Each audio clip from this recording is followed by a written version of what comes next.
So Ka'ab Ahbar is a Judean and a rabbi from Yemen who formally converted to Islam after the death of the Prophet Muhammad, peace and blessings of Allah be upon him. The very nickname Ahbar by which he entered the history of Islam actually means rabbi, and as it can be deduced from historical sources, he was not just a rabbi, but the head of the Judeans in the Arabian Peninsula. He is considered to be one of the authoritative interpreters of the Quran.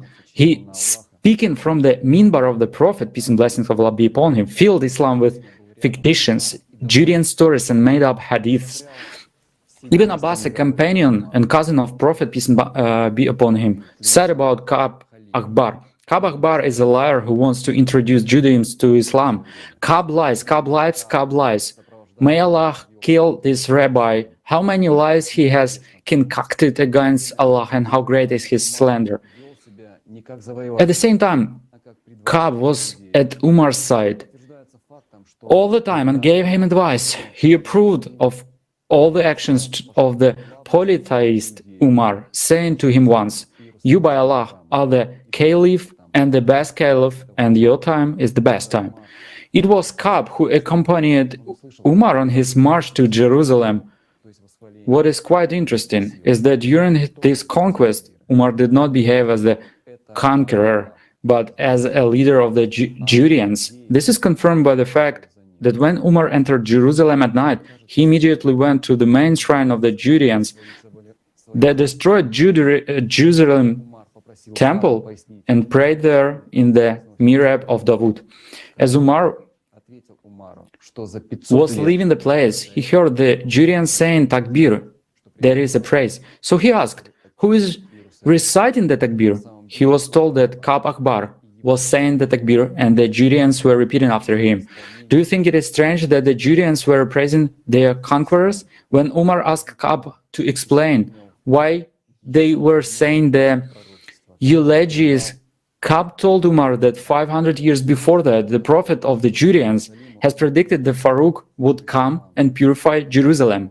In fact, Ka'ab and his associates had a plan to create the illusion of the fulfillment of Judean prophecies.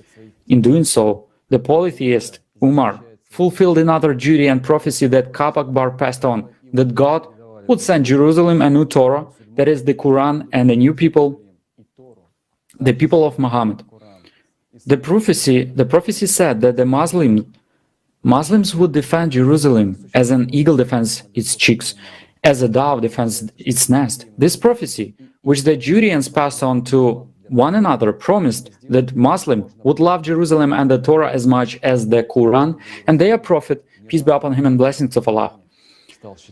And this prophecy was fulfilled by the hands of the polytheist Umar. It appears that the polytheist Judeans and their disciples led Islam to make it as similar to their religion as possible, so that Jerusalem, not even once mentioned in the Quran, could be considered as a holy city.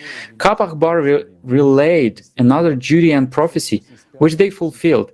It said that God would send his servant Abd al-Malik to the Judeans, who would rebuild, beautify and restore Jerusalem to its former glory.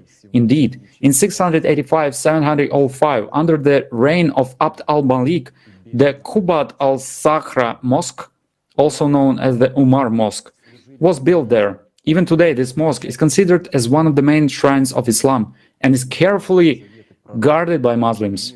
Umar and Ka'ab served Judaism and embodied their prophecies, but is in no way the precepts of the Prophet Muhammad, peace be upon him, which Allah himself conveyed through him. It is clearly stated in the Holy Quran in Surah 82, Al-Infitar. You will surely find the most bitter towards the believers to be the Judeans and the polytheists. How is that supreme polytheist rabbi led sermons on the minbar of the Prophet, peace and blessings of Allah be upon him, himself, and was an advisor to the second caliph, the polytheist Umar? Where were the followers? Why did our ancestors not follow the covenant of our Prophet, peace and blessings of Allah be upon him, but followed Umar.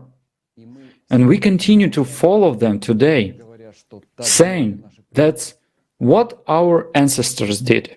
Who are we after this? Are we followers of the polytheists? Are we those who worship Yahweh, the Son of well? Or are we those who love our Prophet and worship Allah, the one God? Why Muslims, followers of the Prophet, peace and blessings of Allah be upon him, remained silent then, and we have remained silent till now?